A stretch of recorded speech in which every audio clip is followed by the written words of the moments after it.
So yeah, at the outset of the year, this was actually on New Year's Day. JD has this practice where he goes back and he looks at the previous year and he goes through his journal and through his calendar and through his photo album. And I thought, man, that's a great idea. I think I'm going to try that today. And, I was sitting there going, last year was just awful, right? Like that was my impression of last year. And so I was intrigued by the offer of, I'll go back through my photos and see how awful it was. Try to remember. And so I start flipping through my photos, and quickly I get to February of last year. So it was before, pandemic and lockdown and all that stuff. And these photos pop up of my family and I in Mexico. So we had planned a trip last year in February, the end of February, to go to Mexico for a week. And so we went down somewhere south of Cancun, I think it was, and spent a week down there on the beach. And oh my gosh, like looking at these pictures in the middle of January here in Colorado, and I was like, I want to be there. I want to be there. I need that back. The warmth, the nothing to do, the go grab a bite to eat whenever you need, jump in the water and dry off in the sun, and it brought it all back, and it was, I can't believe that wasn't even at that time. It's not even a year ago, but it felt so far away. Welcome back to the Wild at Heart podcast. John Eldredge and Alex Burton talking about Mexico this morning with our pal Alan Arnold in the studio here in the beginning of February. So a year ago, February, you were in Mexico on the beach. And what does your soul say to you now? I need more than a week in Mexico on the beach. I need to be there for a month right now. Right? Oh, it's just looking back at that, my soul feels parched for it. To do nothing, to have no responsibilities for a period of time. That was pretty life-giving. Yeah. If you could let your soul tell you right now what your soul needs, what would it say to you, Alan? Oh, it would be the ocean. Just very few people around. Close family, a few friends, a hammock, white sand, the sun, and just being able with some good books and good friends to just hear the roar of the ocean, laughter, no cell phones, nothing else on the calendar. Like that to me would bring such life. And the last time I did that, I was thinking was 5 years ago. Like it's been 5 years since I've seen the ocean. Alan, I'm so proud of you. You didn't even say a margarita. Hey, that's optional. It's in the subtext. Yeah. Yes. You got to get the notes for that one. Yeah. Oh, friends, we are picking up the conversation here at the beginning of February with soul care, we are pretty beat up from 2020. But not just 2020. It's in some ways, this is simply the 14th month of 2020. Yeah. It feels like that. It is.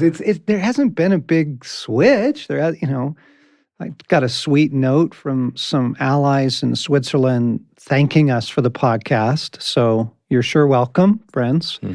And saying, we're in our second round of full-on lockdown over there right now. And it's rough, and they were just admitting some of the hardness of that. So it does. It feels like, doggone it, we wanted 2020 to go away. Yes. But we're sort of in just the 14th month of it here. And the spirit of this podcast and next week's is, okay, so if your soul could tell you right now, dear ones, what it needs, what would it say? Like, let your soul speak to you. And Alex, when you were telling that Mexico story, I have to admit, there's something a little panicked in me. How so? Because normally somewhere in the beginning of the new year, Stace and I try and get away for a week, and could just be a staycation, but we just get off email and get off work. And because it's a big push through the year and a big push at the end of the year, and then there's the holidays, and we tend to be, as the parents, the ones that sort of make all that happen. Right. Yeah, okay. So you get into January and you're a little exhausted, and you're like, okay, let's catch our breath. I haven't been able to find something. Like most of the places I want to go, you can't go to. Yes. Not really sure I want to go there. Yeah. And new lockdowns, new situations.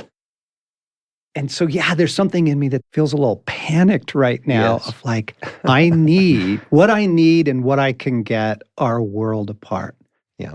I know that what I need is a month in Mexico, like you were describing, right? Like on the beach, tacos when you want, jump in the water, dry off in the sun, like Yes. care, recovery. That's not available to us right now. And therefore, yeah, there is kind of this, I feel the severe depletion in my soul. And we were having dinner just this last weekend with some friends, which was lovely. We were actually able to get out, and I know everybody can't do that right now. Get to a restaurant that had, some seating available, and to sit with some really dear allies and just kind of catch up. And how are you? And of course, it turns to 2020. And how are you doing? Yeah. Right? How's your soul? And Stacy and I decided to go ahead and confess. On any given day, we're good. We're good. Like I feel centered in Christ. But I got nothing. Like if some major crisis were to hit our personal situation, or some new rocking of whatever, I'm like, oh man, I got no reserves. Yeah. And these dear friends and allies paused, looked at us, and you could just see their countenance change. Tapping into the reality. Yes. And they just said, that describes perfectly how we're doing. Yes. Describes perfectly how the world is doing right now. Right. I so identify with that, John. And to add a little bit to that thought, that idea, not only do I not have reserves, I also am finding myself lured into this posture of just hold on till it gets better. Like hunker down a little bit. Is a lot of what's going on in my soul in response to that. Right. Yeah, when you name that, Alex, like the hold on just a little bit, like I found myself, even as 2020 was in the rearview mirror, there was this unstated thing in me that, well, 2021 has got to be better just because it's a different year. Like it's a new year, so that's got to be better, right? Yes. And so you start to put your hope in those kind of things. And I found out the last days of 2020 that it wasn't actually a sore throat I had, but COVID. And so I start the new year in the basement in quarantine. Oh my goodness. Going, man, this is not the way I wanted 2021 to start. But it was a good moment for me to say, where am I putting my hope? Because this, if it's just the turning of a calendar, like you've said, John, you're in trouble. Yeah. Yeah. Now, friends, hang on, everybody. Don't sink into a dark place. We'll see you next week. God has provision. Yes. Yeah. God does. He cares. He cares immensely about our humanity. He knows how we're doing and what we want to offer this week and next and on into the year. This will be the whole theme of the year is, okay, let's care for that then. How do we find some rest? How do we find nourishment? Maybe in some places we haven't thought of because we can't get a month off. We can't, we're not back to work. We're on Zoom all day. I mean, a friend was describing 8 hours. It was the new year and it was, okay, we're all back to work. It was half-hour Zoom meetings because they're all working from home. Right. Half-hour Zoom meetings back to back for 8 hours. Jeez. And that just clobbers you. And that's just that's just the normal week. Like, and then it's Tuesday, and then it's Wednesday, and then it's Thursday. And then, you're right.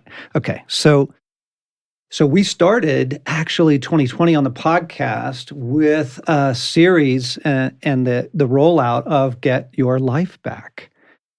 Everyday practices for a world gone mad. And that was before the world going Yeah. absolutely mad. Right. And the timing. the timing, the kindness of God to say, look, there are some things that you can do to care for your soul, particularly in an hour like ours. And we want to circle back around to that. What were some practices that saved you in the madness of the last 13 months? It's all 1 year. Well, for me, one that you brought up in the book that really changed my world in a way that was a rescue, because it was before COVID hit, it was before the pandemic, which was re-looking at technology and the whole technology had in my world. And one of the big things was I started trying to find ways to make my iPhone irrelevant. And so, yes, we need a phone. Yes, we need to be reachable and all the, great to take photos on it. But how could I pick it up less in the day? How could I quit looking to distractions on my phone? If I was out with friends at lunch, how could I not pick up my phone if they went to go grab a soft drink, and I'm alone at the table, and there's that pull to just not be alone with my thoughts or just at peace sitting.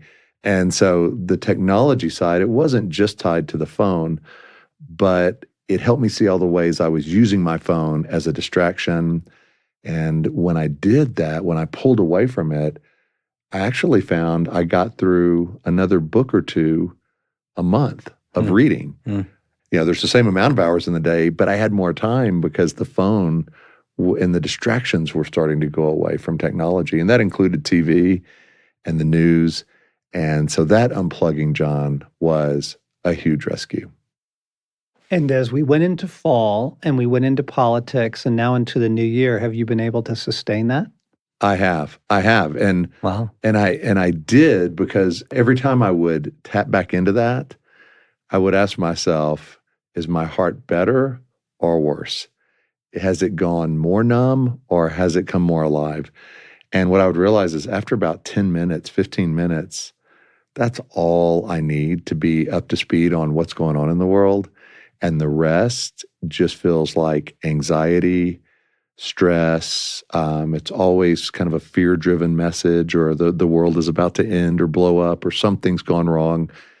And so I have sustained it, not for any reason other than I couldn't sustain my heart if I went back to it. And so that's a practice that I have kept. There's a lot of other things that have snuck in since then, but that's been good for my heart. I am amazed that although I believe that with all of my being, that that's a wise thing to do. Yeah. I am amazed right now, currently, here in 2021, the number of times I reach to look at my phone during a day, just to check, do I have a text?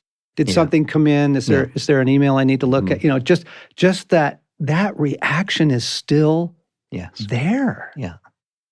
Yeah, Alan, you're describing that, and I'm sitting over here shrinking in my chair because last year the other thing we did was Blaine and Sam came to us and said, "Hey, we want to do this experiment. Let's get rid of our iPhones for a month." And remember, the flip phone experiment. Went to a flip phone for a month, and I did it, and you did it, and some other folks on the team, and it was awesome. Like, it was a really good experience to go, wow, I'm really addicted to this iPhone. And I remember coming out of it, we had some conversations on, wow, we learned some things. I think I'm going to do this differently now. And good for you, Alan, of like actually sticking with it. But me, like, I won't show you my phone right now. Like, all those apps that I said, I'm never putting those back on. They're all back on, and my email's back on, and I'm right back where I started, I'm ashamed to say. So The assault for our attention in the last, 12 months now, because oh my gosh, what's happening in the news? Yeah. And are there new restrictions? What's my county doing? What do I need to know? What's happening with schools? And then the politics and, what's going on there and what's going on in the world, and the pull Right. back into the matrix. Yeah. I mean, it took Herculean effort to not get pulled into that. And if Stacy were sitting at the table, she would admit that she too got totally 100% pulled back into it. And only recently has she said, I've got to get off the news. Yeah. I've just got to, it's not doing me well. Yeah. And so, friends, what we're returning to here is the idea that there are some practices that will really rescue you. You can get your life back. There are some very simple things you can do. And if we can try and reset for a new year and go, okay, look, what's going to save us this year? Stacy would say, oh, it's the news for me. Yeah. I've got to get off the news. And for me, I'm aware of, I believe all this, and I'm still reaching for my phone. And what is it that I'm looking for? Yeah. What is it that, and there's the dopamine thing, right? So there is the chemical, the fascinating thing about the dopamine system in your brain is that it does not have satisfaction built in. It doesn't have a mechanism for being satiated.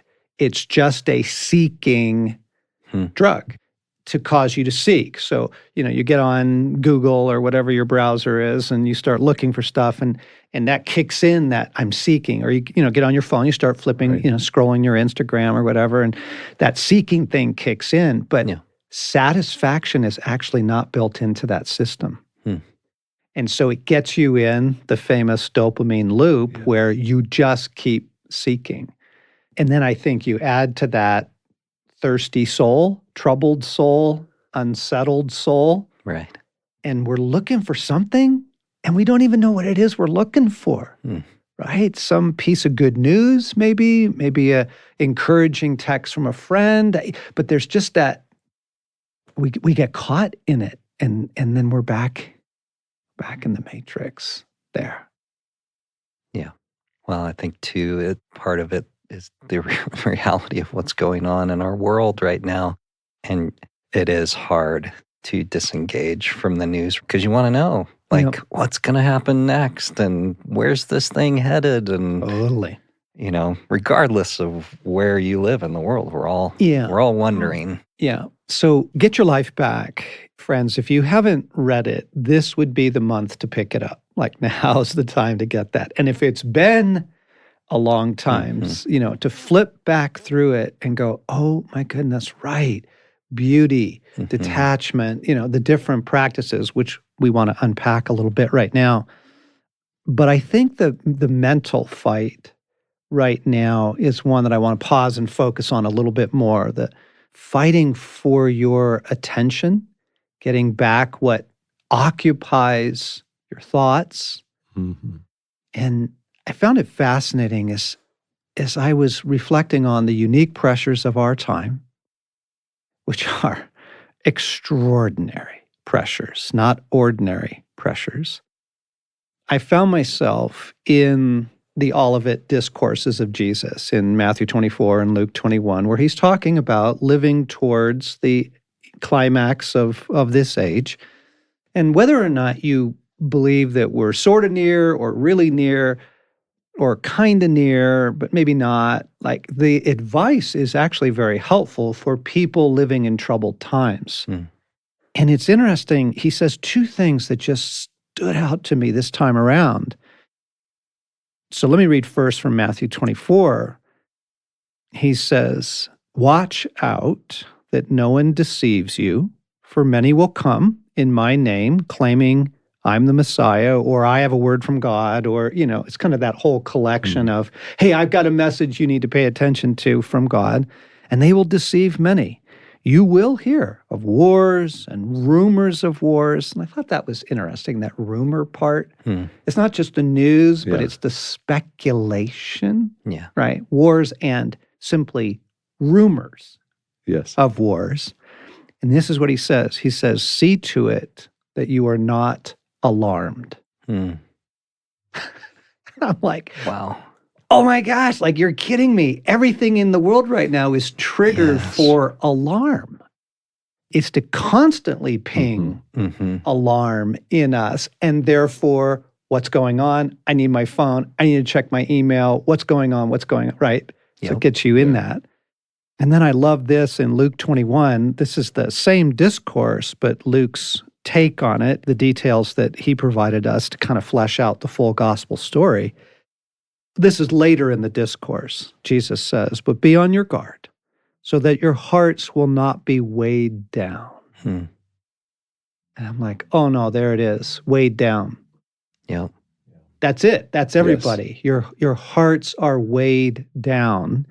And he points to the worries of life. Hmm. And so just the idea of what's got your attention, how will you fight for your attention? How do you get out of the crazy?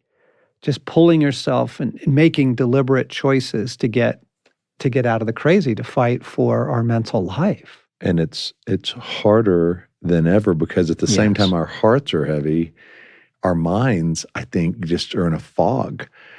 And I see that, I don't know about you guys, but like every day I'll find a couple of things where I'm like, what am I doing? Or where did, yesterday I went to make a phone call and I dialed the number and I realized instead of the phone part of my phone, I'm on the The calculator. calculator. And I'm putting the number in the calculator, trying to hit send, and I'm like, what? And it's embarrassing, but like, and I walked out a few days ago to my car and thought it had been stolen. Somebody had taken it. Hmm. And I realized I wasn't even in the car that I thought I was in. I had taken my wife's car and had totally forgotten and was looking for my truck. And like, I don't do those things normally, but you add our hearts being heavy and tanking to our brains just being fogged and in that spirit of confusion. And it's pretty crazy. It's, Yeah. it's a double whammy. Yeah. Well, and it's hard to get away from right now because you can kick the news out of your life, but the whole world's talking about it. So if you want to have a social life and interact with people, Yeah. you're probably going to hear what's going on. Yeah. Right. And so there has to be practices beyond just isolating, right? Yes. That help renew our minds. Yeah. So here's what we did, friends. You know that we released the book, the study last year by the kindness of God, but we also built an app Mm-hmm. called the 1 Minute Pause, and 150,000, 160,000 downloads at this point, and many, many, many, many, many letters, including one this week from people saying, that was my lifesaver during 2020. Thank you for that. But we felt that it needed something new and that it needed to be here in the area of mental strength. So we released 2 new pauses on the app just a couple weeks ago. I wanted to let everybody know about because they're so wonderful. Mhm. We call them mental strength pauses. And it's the same kind of thing of, okay, take a breath, take another breath, settle in. There's the beautiful photo, the beautiful music. You kind of center into the experience. But in these pauses, it's search me, O God, Yes. know my anxious thoughts. And then it's beginning to, okay, Jesus, I give you my mental life. I pray to be one mind with you. Mhm. And then to pause and get real specific. I give you my attention, Mhm. my memory, my recall. I give you my focus. Just kind of consecrating our mental life. And I was amazed how difficult that was to do. I love this pause. I did it this morning. I'm now hooked on this for a while. But to get my mental life consecrated again to Jesus, surprised at how difficult it is, grateful for the new pauses because it's helping. Mhm. Yeah, I did it this morning as well, John. Did you? Yeah. And it was interesting that what really stood out to me, one of the things you do in there is you end it with, now remember a place, a time, experience that was good, and kind of rest in that through your day. Yeah. Like, let that be something you stay with return that to. today. Stay with that today. And so when you asked us to jump on and do a podcast and look back at Get Your Life Back, I was just kind of flipping back through the book this morning and was brought to you wrote a chapter on that, the gift of memory. I And did? Yes. Yes, you No, did. honestly, Right? honestly, I forgot that chapter exists. Yeah. And I wrote the book. Wow. So, dear friends, this is why we're bringing it up again. Yeah. Right? Because Yeah. of COVID brain and pandemic trauma brain and all of that, Yeah. we're all pretty cooked. Mm-hmm.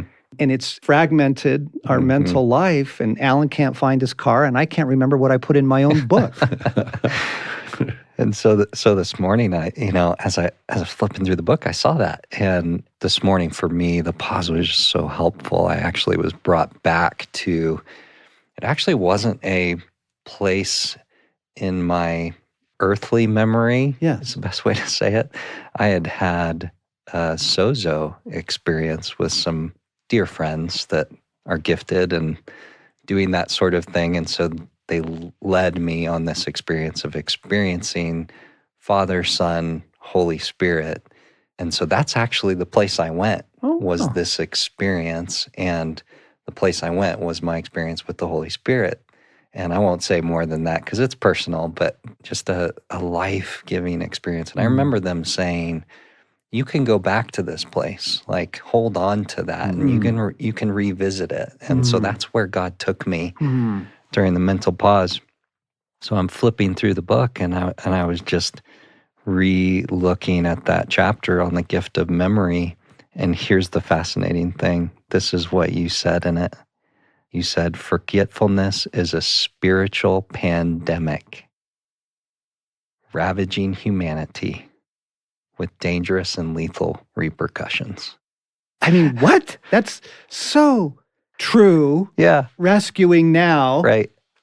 Forgetfulness is a spiritual pandemic ravaging humanity with dangerous and lethal repercussions. Jesus. Okay. So, gang, yeah, that's it. That we are all fried and forgetful and even precious words and things that God has given us. So, friends, the fight for your mental life, the fight for your attention is so central for the fight for your heart and the fight for your soul and for finding some new strength this year, since we can't all go, to Tahiti for 6 months. Right. So what will you do? And one of our recommendations, you hear Alan saying, get off your technology. Yes. It was a huge rescue. Mm-hmm. It was life-changing last year. I think I would be in a different place had I not done that. And we're saying, we understand the need for the news, but limit yourself, Mm-hmm. right? 5 minutes, like get in, get the basics. But again, here, not first thing in the morning, not last thing at night. Like put some boundaries around that. Yes. Like don't check your phone first thing in the morning. Let yourself be a human being for 15 minutes and have a cup of coffee and say your prayers and, just simple things we can do. The new pauses are so beautiful and so helpful. That's on the Pause app. As you think about taking back your mental life as part of getting your life back, what else? What else is helpful there? Yeah, I think one of the things that honestly I got away from, but am learning to come back to, that was really helpful that you brought up and Get Your Life Back, just the simple practice of benevolent detachment. And there is so much that's fighting for our attention nowadays. Yeah. Right? And so many people that are fighting for our attention. And it's all online and it's right there and very present to us. And so coming back to that daily practice and especially in the evening as you're settling into time to go to bed and saying goodnight, to simply say, God, I give you everyone and everything, Yeah. and let it all go, Yeah. and truly entrust them and it to God. Yeah. Okay, so I'm putting myself right now, I'm thinking of several texts, several friends, different allies from around the world, a number of whom are in countries that are really locked down Mhm. right now. And one was sending me that they're homeschooling their kids and they were never prepared or trained for that. Mhm. And they have a special needs child. And so that's just super extra stressful not to have the help with Yep. that. And so gang, like literally shut yourself in the bathroom. Yep. Do it. Or go in your bedroom and shut the door. You can get 5 minutes. You Mhm. can. And you can probably get it twice a day where you just get quiet. Just stillness is so healing. And Mhm. as quarantine hit and we were all in the same place, working from home, living from home, I bought a new pair of noise canceling headphones. Mm. And now we have our son, daughter, and toddlers living with us right now. Oh, man. There is not a quiet moment. There just isn't. It's full blown chaos and beautiful chaos. But so I bought those headphones, and I go. I close the door, and I put those noise canceling headphones on. And honestly, simply 5 minutes of stillness without stimulation. Yeah. Just the grace to my body Mm. of not being stimulated by Yeah. anything, by noise or Mm. laughter, shouts, anything. Quiet, stillness, Yes. pausing, Mhm. releasing. Mhm. We're going to come back next week and pick up with more because there's so much more to talk about in this area. But this would be a good time, friends, to get the Pause app if you haven't, or pick it back up again. Try the new mental strength pauses. Get back in the book. Remember what was helpful to you, and let's begin to do our best without perfection. Let's do our best to get some practices back that can help us restore our very besieged souls.